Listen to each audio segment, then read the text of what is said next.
Hey guys, so the other day somebody commented on my turkey frying video and was asking how can you tell how much propane you've used or how much propane do you have left in the tank? And there's actually a really easy way to figure it out. All you'll need is some warm water and that's it.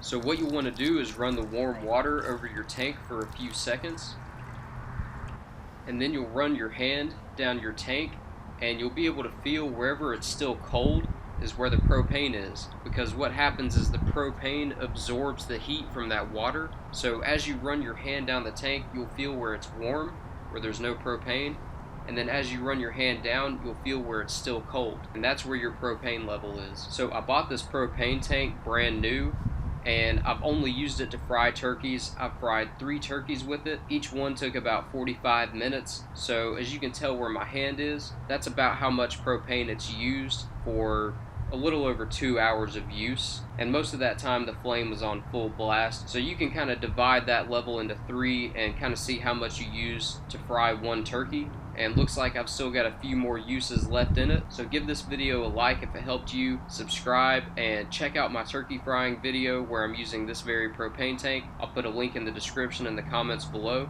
Thanks for watching.